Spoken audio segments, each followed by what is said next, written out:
minha proposta neste vídeo é ler alguns trechos de forma parafraseada da obra O Manifesto Comunista e em alguns momentos fazer alguns comentários. Por quê? Porque queira você ou não, essa obra e a obra de Marx de uma maneira geral influenciou o mundo, muito uma boa parte do mundo. E isso influencia a nossa cultura ainda nos nossos dias. Então, preste atenção, se você não leu a obra, ela é muito curta, você acha ela disponível na internet, e se você já leu, pode ser uma nova reflexão para você aprender coisas novas. Então vamos lá. Essa obra foi escrita por Marx e Engels, é uma obra do ano de 1848, ou seja, tem quase 200 anos. E a minha proposta principal aqui, além de passar por trechos principais da obra, dentro do limite que o tempo aqui nos permite, é responder a pergunta: essa obra ainda é atual? Quer dizer, serve para os nossos dias? Então vamos lá. Primeira coisa, a obra ela já começa abrindo mais ou menos assim, dizendo que a história das sociedades tem sido a história da luta de classes, das lutas de classes. Marx divide as classes ali no seu tempo entre a burguesia e proletariado. Grosso modo, a burguesia seria para ele aquelas pessoas que detinham os meios de produção. Seriam os capitalistas, aqueles industriais que estavam ali crescendo com a ascensão da indústria, o crescimento da indústria. E o proletariado seria a classe trabalhadora, para ele ali a classe mais baixa de todas. Então o Marx dividiu ali a sociedade do seu tempo em dois grupos. E ele fez a mesma coisa com a história. Quando ele diz que a história tem sido a história da luta de classes, nós temos aqui, na continuidade do raciocínio dele, e implícito já nessa frase, a ideia de que a história se divide entre oprimidos e opressores. Aqui já está o primeiro problema. A obra já abre com um problema sério. Ela vai reduzir a história humana a um aspecto, que é a luta de classes. Existem lutas de classes? Existem. Mas a história é isso? Esse é o resumo da história? Vamos lá, quando a gente vai estudar, por exemplo, a história das cruzadas, ali entre cristãos e muçulmanos, isso é uma luta de classes? Ou são dois grupos diferentes, poderosos, buscando o mesmo objetivo, o domínio da cidade de Jerusalém? Ou quando temos ali no período medieval, na época de Santo Anselmo, Abelardo, Tomás de Aquino, quando temos ali um conflito entre fé e razão, uma busca por conciliar os dois, ou pelo menos por justificar a fé à luz da razão, esse aspecto tão importante de um período importante, onde entra a luta de classes aí? Isso é luta de classes? Não. Não tem nada a ver com luta de classes. Ou quando os profetas bíblicos, que eram de diferentes classes, quando eles repreendem o povo de Israel, isso é luta de classes? Não necessariamente.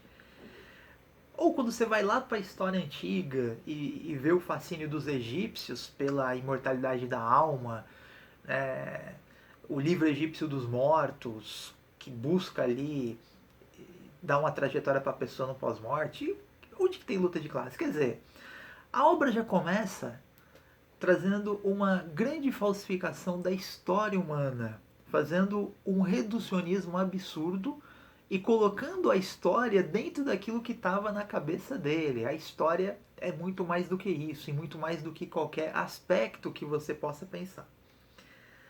Vamos lá. Marx vai falar com Engels a respeito de mudanças trazidas pela industrialização, pela evolução das máquinas. A crítica dele vai ser muito forte contra isso, mas vamos analisar, vamos ver aqui o que ele diz.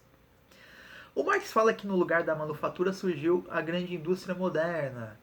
A revolução industrial começa ali por volta do século XVIII, vai crescendo, se estendendo pelo século XIX em que Marx viveu, e ele acompanha o desenvolvimento da indústria e ele começa a ver alguns efeitos disso.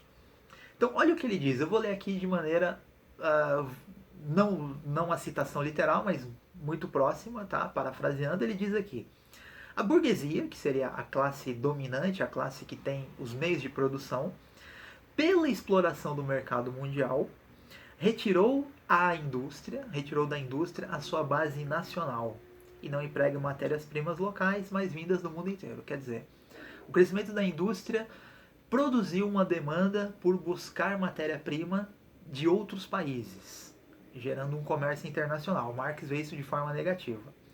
Aí ele diz: nascem novas necessidades, outrora satisfeitas pelos produtos nacionais, agora pedindo produtos estrangeiros.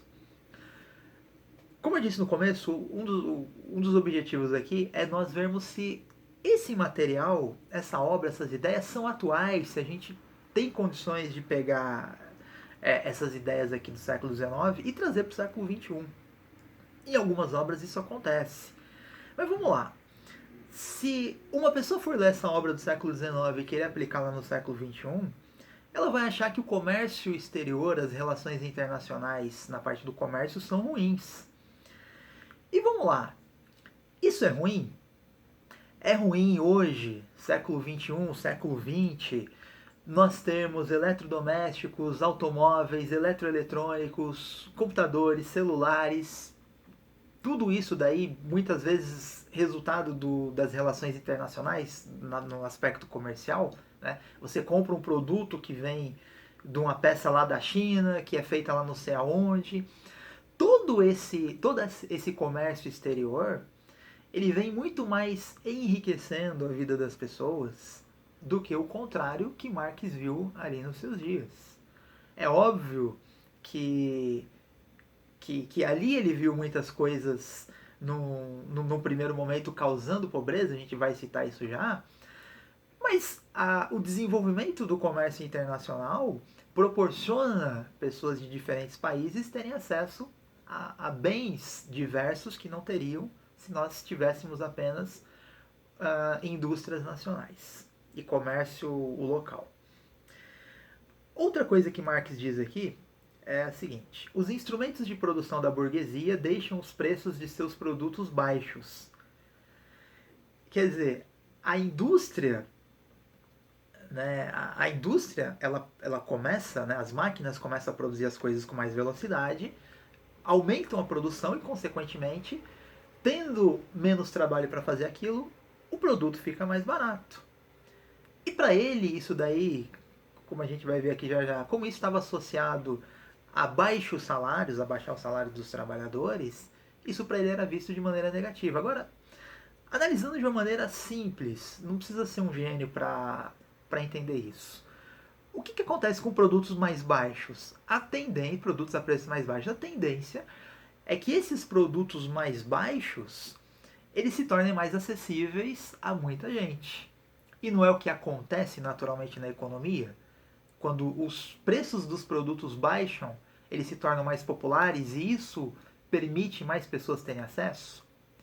Por exemplo, eu sei que eu estou dando um salto aqui do século XIX para o XXI, mas esse é o objetivo, é vermos se a obra é atual, se serve para nós de alguma maneira. O Brasil hoje tem 252 milhões de telefones celulares.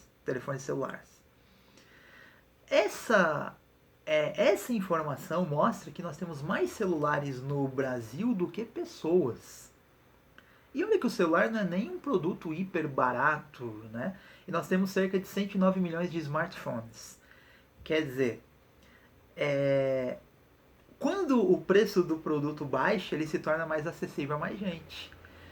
Então, esse efeito da industrialização, do capitalismo, dos produtos de massa, traz um efeito benéfico para a maior parte das pessoas. Então, se a gente for pegar essa ideia de Marx aqui e trazer para os nossos dias, ela está totalmente obsoleta. Né? Outra coisa que Marx diz aqui: com o crescimento das máquinas de seu emprego, o operário faz um trabalho monótono, mais fácil de aprender, claro. O trabalho era feito manualmente, precisava da habilidade da pessoa. Agora a máquina faz aquilo. O trabalho é mais cansativo, monótono e mais fácil. Aí olha o que ele diz aqui. A máquina, a indústria, extingue toda a diferença de trabalho e reduz os salários. Isso é verdade. Você pensa ali na Europa do século XIX, Inglaterra e outros países, essa camiseta aqui. Para uma pessoa produzir isso aqui à mão é um trabalho. Para a máquina produzir isso daqui é muito menos trabalho e ela produz em maior escala. Realmente, o efeito inicial desse desenvolvimento, né, esse começo de desenvolvimento, é o salário mais baixo. Agora, Marx também diz que a indústria, a máquina industrial, ela extingue a diferença entre homens e mulheres. Então isso é bom. Por quê? Porque a produção não depende da força maior do homem. Ela iguala homens e mulheres. Então, se a máquina trouxe mais igualdade entre os dois sexos, muito bem. E outra coisa, se lá no século XIX Marx viu o crescimento da indústria, da industrialização como algo negativo, é óbvio que hoje esse cenário não funciona mais. Os países mais ricos são mais industrializados. Né? Ser industrializado é sinônimo do país ser desenvolvido. Esse argumento do Marx me parece muito quando os computadores começaram a se popularizar e muita gente dizia que os computadores vão tirar empregos. Imagina as pessoas que trabalham com máquina de escrever. Imagina quem trabalha com datilografia. O que vai ser dessas pessoas? Quer dizer, não dá para pensar assim. Porque o desenvolvimento tecnológico é uma coisa que não dá para você refrear. Transforma o mundo. E se por um lado tira alguns empregos, gera outros. Né? Muito desenhista perdeu emprego, mas gerou emprego para muito arte finalista. Muito datilógrafo perdeu emprego? Perdeu. Teve que se atualizar, fazer outra coisa, mas geraram-se vários outros empregos e o mundo vai se desenvolvendo. Não tem jeito. Não dá para pensar diferente. Outro ponto que Marx fala aqui, referente a outro assunto, que é a questão da propriedade privada. Ele diz assim: a missão dos proletários, né, da classe trabalhadora, é destruir todas as garantias e seguranças da propriedade privada até aqui existentes. Abre uma ressalva, ele afirma que ele não é contra a propriedade privada, que o comunismo não é contra a propriedade privada, mas contra a propriedade privada burguesa. A gente entende porque não estou dizendo que a pobreza não existe. Claro que a pobreza existe no Brasil, existe em várias partes do mundo, mas as classes, né, as classes trabalhadoras têm em muitos lugares condições muito mais favoráveis por diversas razões, pelo desenvolvimento da indústria, pelas melhores relações de emprego, muitas vezes sim com imposições e lutas por parte da classe trabalhadora. É óbvio, o capitalista não é um santo, não é uma pessoa boazinha. Mas é fato que as coisas economicamente são muito melhores do que 2 séculos atrás. Nós temos, né, nós que não somos ricos, temos acesso a muito mais coisas do que uma pessoa do século XIX. Mas é fato aqui que a pobreza extrema ali que Marx via gerou nele essa ideia de que a propriedade privada, do jeito que era administrada, era ruim para a classe trabalhadora. Ele pode até estar certo, né? Não vamos tirar a razão dele nesse sentido. Mas a história foi se desenvolvendo de forma que muita coisa aqui se tornou obsoleta. Agora Marx falando da Revolução, eu estou falando Marx, é Marx e Engels, tá? Marx acaba sendo mais importante aqui na história. Bom, o Marx diz que o proletariado de cada país deve liquidar a sua própria burguesia. Tá? Marx entendia que a burguesia tinha que deixar de existir para acabar a pobreza ali da classe trabalhadora. E ele afirmou que das classes que se contrapõem à burguesia, só a classe trabalhadora, só o proletariado, é revolucionária. Então ele acreditava que a revolução viria da classe trabalhadora. E isso de fato não aconteceu. O Marx diz que o proletariado, né, como a camada mais inferior da sociedade, não pode se levantar pelos ares, não pode se levantar sem mandar para os ares as camadas superpostas que constituem a sociedade oficial. Quer dizer, aquela ideia ali de que existe uma superestrutura, né, da religião, da política, o Estado e tal, e tem ali aquela infraestrutura né, aquela parte que sustenta tudo, né, economicamente. Marx entendia que a parte material precedia a parte intelectual, a parte material determinava a produção intelectual. Então, para ele, quando essa classe que está lá embaixo de tudo se levantasse, ela mandaria tudo para os ares. Quer dizer, haveria uma revolução. Outra coisa curiosa do Manifesto Comunista é que essa obra vê a filantropia de uma maneira negativa, porque é como se fosse uma maneira de amenizar o sentimento revolucionário, né? Remediar os males sociais de uma outra maneira. Ele chama isso de sociedade de... Ele diz que isso daqui é uma maneira, né, de implantar uma espécie de um socialismo burguês. Então o comunista raiz seria contra a obra de caridade, porque para ele remedia a pobreza, mas não da maneira correta. E aí que entra um dos pontos principais da obra, que é como eles entendiam que a revolução tinha que ser feita. Bem, ele fala aqui que a primeira fase da Revolução Operária é o advento do proletariado como classe dominante. Quer dizer, para ele, o proletariado se tornaria a classe dominante, a classe dirigente da nação.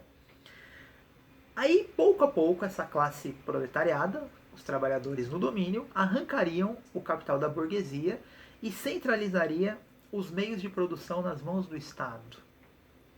Aí que está uma coisa que, se a gente for tentar trazer para o século XXI, como muitas vezes tentam trazer, isso daqui vai gerar pobreza e mais pobreza.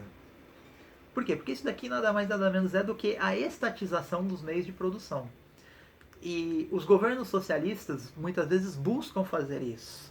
Tirar os meios de produção das mãos da iniciativa privada e trazer para o governo. E, geralmente isso vai trazer pobreza. Se a gente for pensar, né, como eu disse, o capitalista não é um ser bonzinho que quer salvar a humanidade, mas olha o que você tem aí de conforto na tua casa. Né? Um micro-ondas, uma máquina de lavar, televisão, uma cama, essas coisas materiais que deixam a nossa vida mais fácil. Essas coisas são produzidas por quem? Pelo Estado. Não é iniciativa privada que produz celular, que produz eletrodoméstico, eletroeletrônico, que produz essas coisas maravilhosas que deixam a nossa vida menos difícil. Imagina tudo isso na mão do Estado. Você acha que o Estado vai querer produzir coisas maravilhosas, tecnologias revolucionárias, produtos que venham nos encantar, venham trazer conforto? O Estado não vai querer fazer isso. É por isso que colocar isso na mão do Estado é gerar pobreza, é frear o desenvolvimento. Então eu não consigo entender como que se pega uma obra como essa como referência para o nosso tempo, para a economia, para a produção, para a política, enfim. Agora, olha algumas coisas aqui que Marx defende no Manifesto Comunista. Olha o que ele defende. Abolição do direito de herança. Você imagina o seguinte, se você quiser deixar os teus bens para os teus filhos, segundo ele, isso o Estado não deveria permitir. Uma coisa completamente absurda. Centralização do crédito do sistema de transporte nas mãos do Estado. Eu acredito que o melhor modelo é o equilíbrio. Tem que ter coisa na mão do Estado, tem que ter coisa na mão da iniciativa privada. Ou não é maravilhoso você ter um transporte público bom e ao mesmo tempo ter transporte de aplicativo para você usar, se você quiser, se você tiver condições. As duas coisas não são boas? Eu acho que sim. Aí olha o que ele defende aqui, multiplicação de fábricas e instrumentos de produção pertencentes ao Estado. Quer dizer, você só vai tornar a coisa mais inoperante na mão dos governos. Esse desejo do capitalista pelo lucro é o que torna a coisa mais qualificada. Né? O celular de última geração que muita gente tem é o desejo do capitalista de ter mais. O Estado jamais produziria isso. E outra coisa que ele defende, que muitos estados fazem, né, muitos países socialistas fazem, é imposto fortemente progressivo. Quer dizer, taca imposto, tira o dinheiro de uma classe, sob o pretexto de dar para outra, e isso vai gerar o quê? Isso vai gerar uma fuga de investidores, de pessoas que geram empregos, que geram indústria. No final das contas, esse argumento vai fortalecer o Estado, mas vai enfraquecer a economia, as populações. Outra coisa que Marx e Engels dizem aqui é uma coisa curiosa. Eles dizem que depois de se tornar classe dominante, o proletariado suprime os antagonismos de classes e as classes em geral, abolindo assim sua própria dominação de classe. É por isso que muito comunista diz que o comunismo real nunca chegou. Por quê? Porque isso não aconteceu.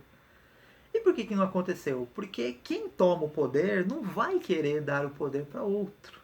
Isso aqui é muito lindo. Olha, a classe trabalhadora vai tomar o poder e vai acabar com as classes, e só faltou dizer aqui, todo mundo vai viver feliz para sempre. Isso não vai acontecer. Né? O que acontece de fato é que aquele que detém o poder, onde quer que seja, nos países comunistas, socialistas, nas democracias, isso daí é fato. Quem tem o poder quer ter mais poder. E principalmente nos países comunistas. Olha o que aconteceu. Olha se na China aconteceu isso, olha se em Cuba aconteceu isso, olha se na Coreia do Norte acontece isso, olha em qualquer lugar, olha se na União Soviética lá de trás aconteceu, isso não aconteceu. Aí o comunista usa isso como desculpa para dizer que o comunismo não chegou, mas não vai chegar desse jeito nunca. E enquanto não chega, eles vão causando toda sorte de males. E para finalizar, olha o que ele diz aqui: os objetivos comunistas só podem ser alcançados pela derrubada violenta de toda a ordem social existente. Está quase no finalzinho da obra. Quer dizer, na visão marxista, pelo menos aqui no manifesto, o objetivo do comunista é derrubar de maneira violenta a ordem social existente. Por quê? Porque na cabeça, no entendimento de Marx, as ideias predominantes de uma época são as ideias da classe dominante. Então, essa classe dominante gera as ideias, né? Gera essa superestrutura da sociedade, a política, a religião, etc. Então, para que essa estrutura mude, essa forma de produção mude, é necessário acabar com tudo, é necessário mudar tudo. Por isso que ele é um revolucionário. Tá? Mas se você pensar bem,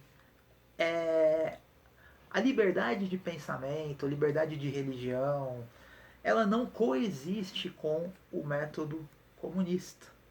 Porque ele precisa que isso seja tirado para que ele coloque outra coisa no lugar. E daí que vem toda sorte de males que o comunismo causa por onde ele passa. Esse vídeo ficou um pouco longo, mas é uma obra importante. Para mim é uma obra obsoleta e com alguns pontos aqui extremamente ruins, mas é uma obra importante que não dá pra gente ignorar. Leia a obra se você puder, tá? É muito fácil de achar na internet, e tire as suas próprias conclusões. Espero que você tenha gostado. Um abraço.